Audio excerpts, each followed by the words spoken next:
of integrated circuits or chips has drastically changed our lifestyles in the past few decades.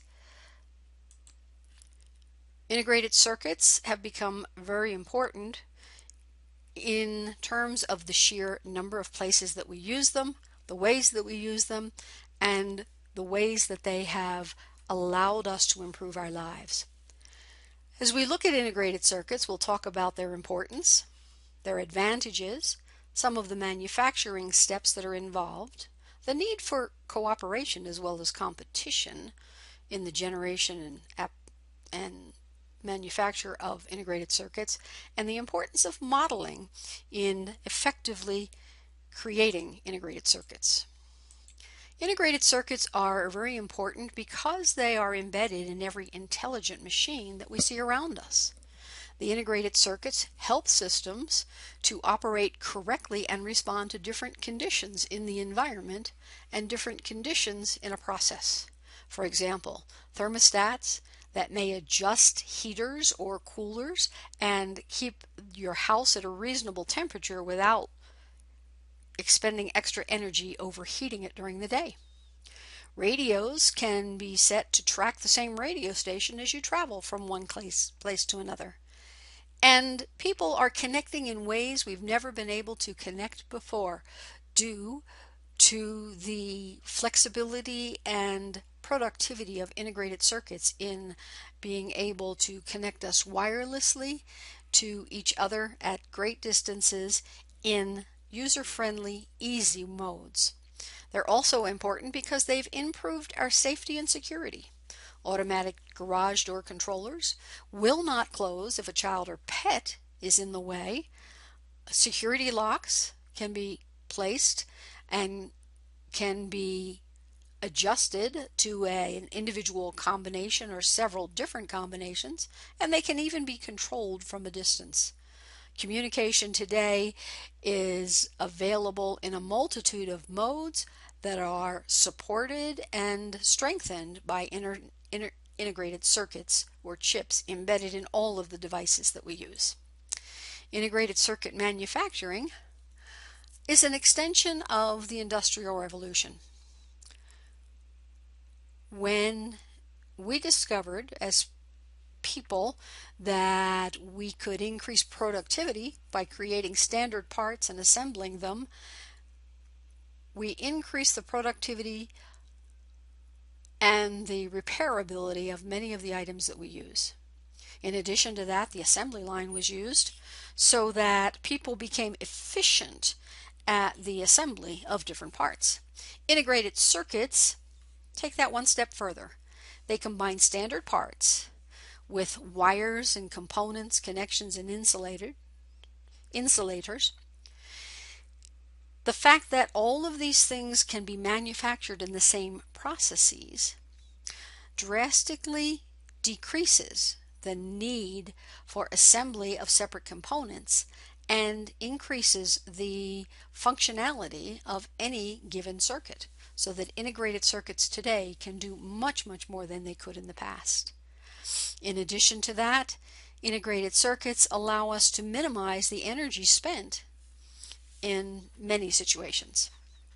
Integrated circuits fundamentally were built initially on silicon crystal, and most of today's circuits are still built in silicon.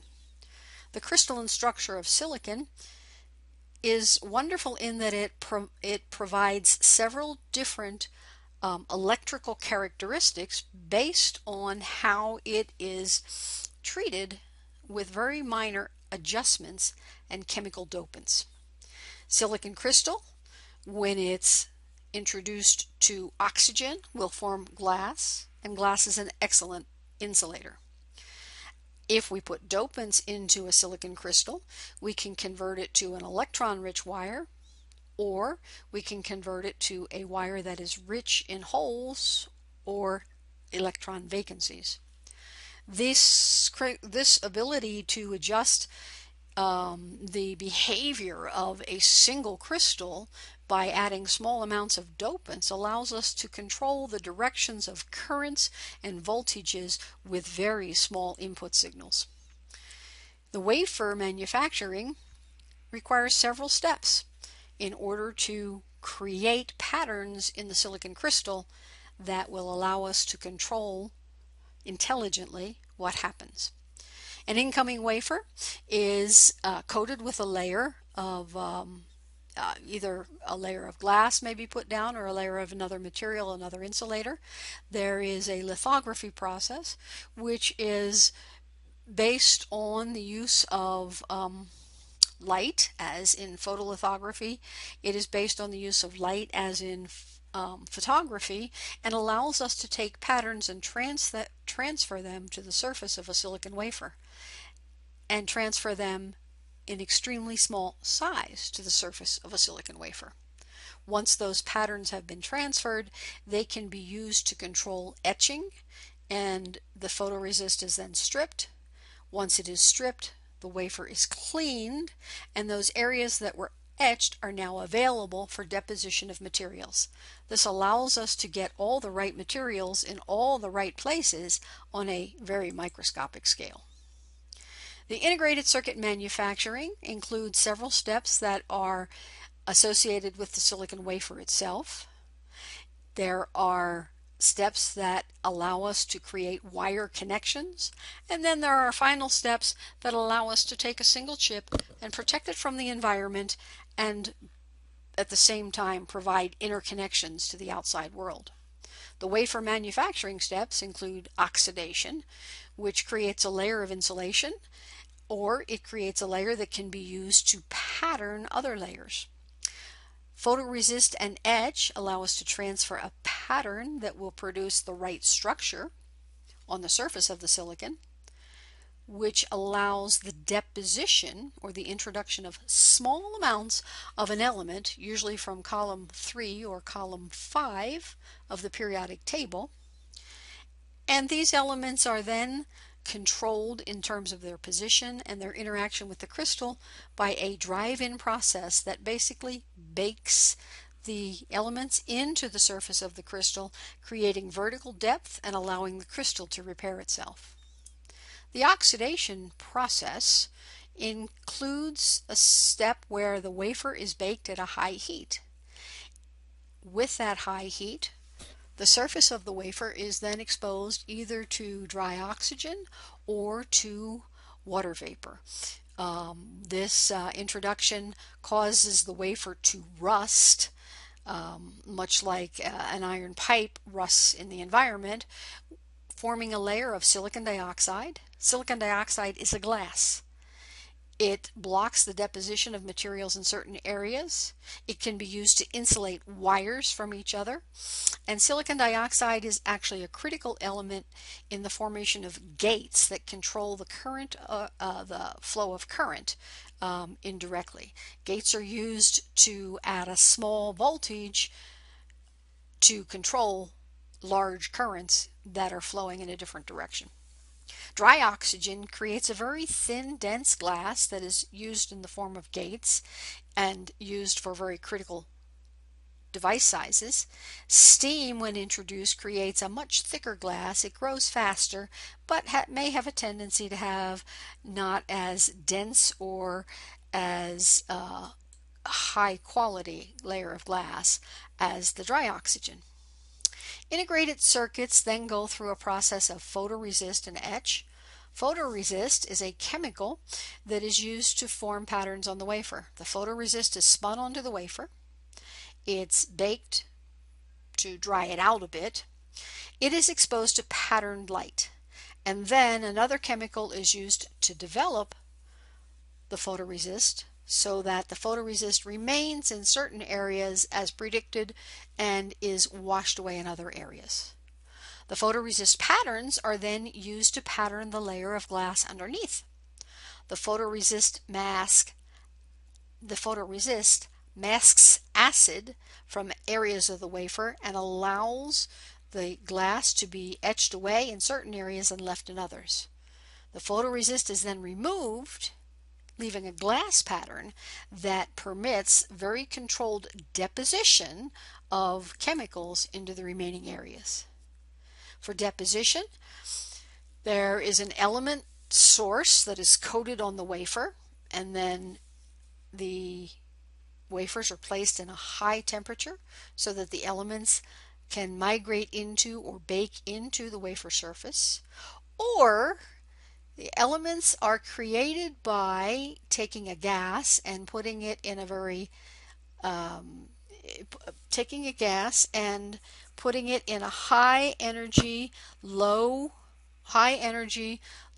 pressure area to remove an electron, and then they are steered with an electron gun that is controlled by a magnetic and electric field, and in essence individual ions are sort of shot into the surface of a wafer. Then the source is removed and we go through a drive-in stage. During the drive-in, chemical ions on the surface are baked deeper into the wafer. The time and temperature are carefully controlled, and this creates a vertical depth and allows the creation of particular devices, and it allows the crystal to repair itself. Wire interconnects are created then above the surface of the wafer by the deposition of a layer of glass. Photoresist patterning. Photoresist is being placed on top and then exposed to light. That photoresist pattern can be used to create wire holes from one layer to another. These are called vias. A metal is deposited, and then photoresist patterning of the metal wire creates the wire connections and removes the shorts that would be remaining.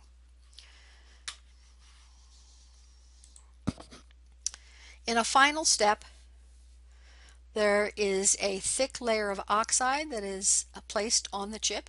It protects the chip, but it is then patterned to separate contact holes so that the chip can make connection with other electrical elements in the circuit or in the device in which it is to be operating. Manufacturing process requires many steps that require time, high energy, high heats, specialized chemicals that are very dangerous to work with. So manufacturing is complicated and expensive. The workload is divided, and individuals work on becoming experts in one part of the process. They become specialized so that they can do a better job at their particular step. Manufacturing process is under continual improvement to push and make smaller electric circuits that can do more, that can operate faster, that can operate cheaper, that can use lower costing materials, better materials. And it's really critical that a correct design be generated prior to any of the manufacturing steps actually being implemented. This is why modeling of circuit performance is critical, and why circuit performance is closely monitored and compared to the layout or creation of the masks that map certain areas of the wafer to be active in certain steps. It requires the use of quality tools, and those tools are specialized tools that enable the creation of integrated circuits that are productive and correct. Modeling. Most modeling for integrated circuits is based on an original program that was created in the 60s. It's called Simulation Program for Integrated Circuit Emulation, or SPICE for short. SPICE was originally developed as a graduate student project and was found to be so helpful that it has been adopted and modified. It has been added to with additional programs that allow capturing the circuit design on the front and analysis of the data after it's been analyzed, and the data can now be laid out in ways that make it easy to interpret and understand.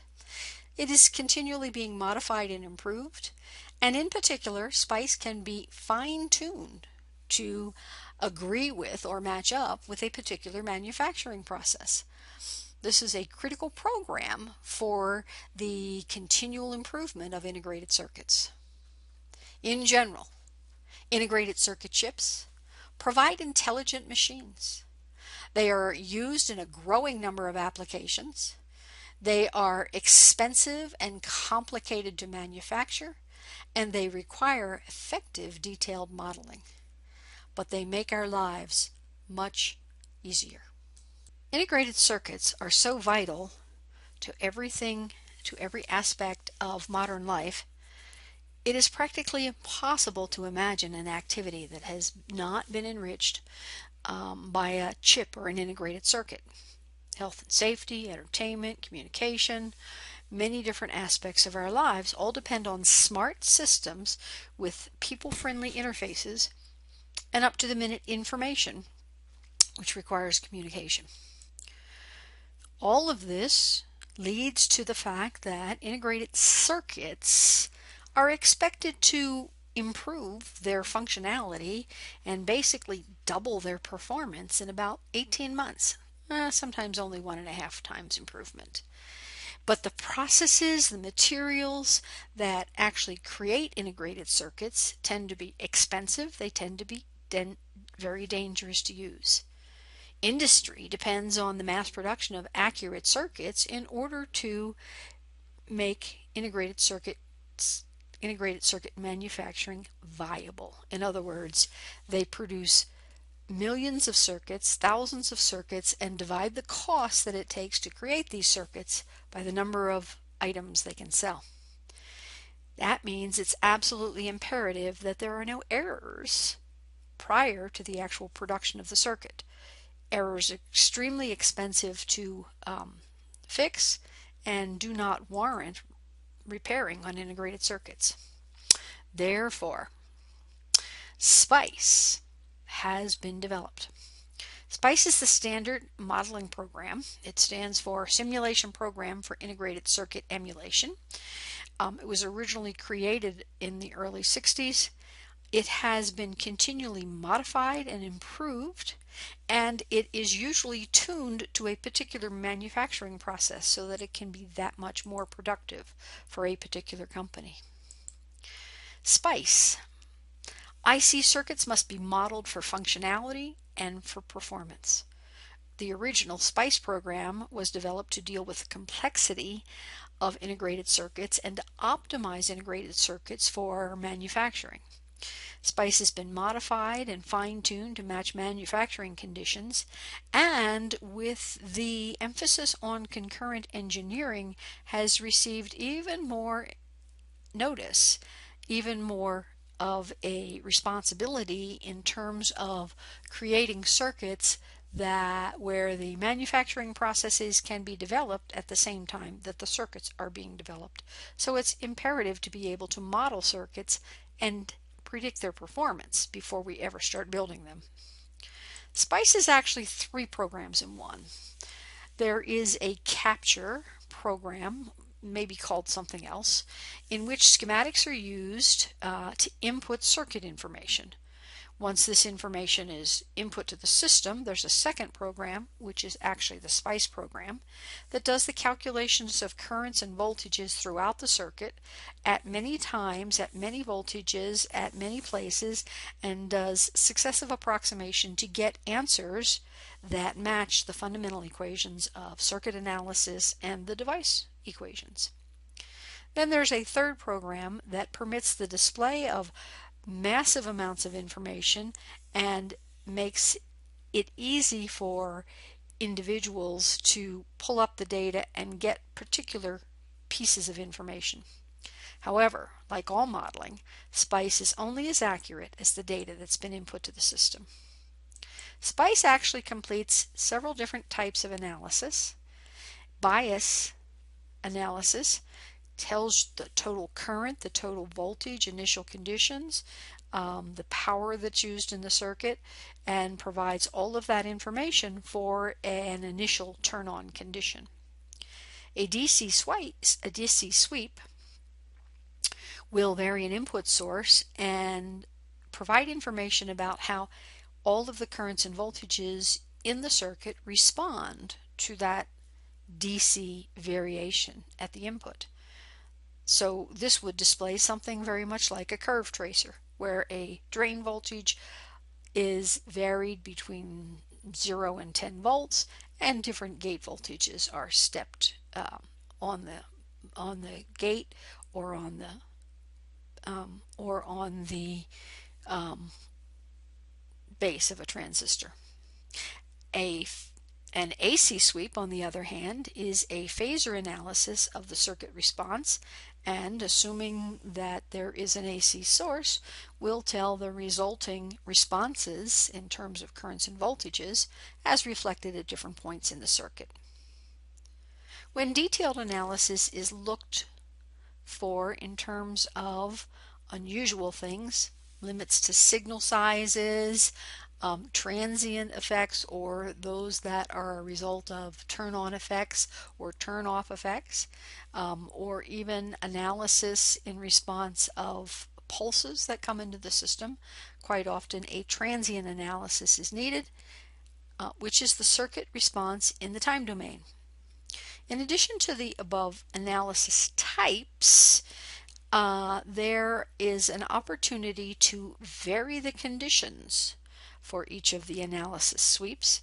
So there is parametric analysis, in which a characteristic that changes consistently throughout the system can be modified. Monte Carlo, which is an analysis where you assume that there are minor variations in every element of the system or in several elements of the system. Temperature analysis, worst case analysis, all of these provide information about the variation in circuit performance due to systematic changes. The models that are provided include models for resistors, inductors, current sources, voltage sources, capacitors. There are transistor models. There are models for more complex structures, but most models are based on the premise that the behavior of a device can be better examined if it is broken into different features of the device. That is, the current voltage response, and then secondary features like resistance and capacitance and inductance that are built in can be treated as devices added on to the fundamental model. Models include various levels of complexity, and model parameters are usually matched to the type of analysis that is done. There may be several levels of detail, and in fact, the industry has evolved to the point that most manufacturers provide rather detailed models about the performance of particular transistors that they, or devices or circuits they manufacture. The level of the model that is best used is often balanced by the need for fast response. The more detail you provide in the model, the longer it takes to do the calculations. And when you take into account the number of elements on an IC, integrated circuit, the time can very quickly amplify, magnify, and grow exponentially. The SPICE modeling process. In the SPICE modeling process, it's important to capture your input. You want to describe the elements in the circuit, how they're connected, provide models for each of the devices, provide initial conditions in the circuit. Then you have to set up the actual calculation or analysis. So you must provide the program with the type of analysis requested and the range of values. For example, if you do a DC sweep, you want to know the beginning and ending voltage and the step size between those two. You want to make sure that you identify the sources that are changing or providing input to the circuit, and quite often you want to identify or minimize, identify the points where outputs will be examined and analyzed. Each analysis type is independent. So a DC analysis is completed. A DC analysis then can extract certain information which can be used in an AC analysis, but the AC analysis is a separate calculation based on a separate set of values, a separate set of assumptions. Finally, after the setup has been After the circuit analysis has been set up, the SPICE program itself is called and calculation of the values is completed. SPICE completes many values for each point on a curve or each point in an analysis, and will calculate all the circuit parameters at that particular condition. Finally, the SPICE modeling process includes the display of the data. Bias information is generally displayed on the circuit schematic itself, whereas time, frequency, phasor displays are provided on graphic displays that allow the user to extract individual values by the use of a cursor that follows the curve. These graphs can usually be captured and recorded, and notes can be added to them to make the whole interpretation easier to complete. Integrated circuit chips provide intelligent machines.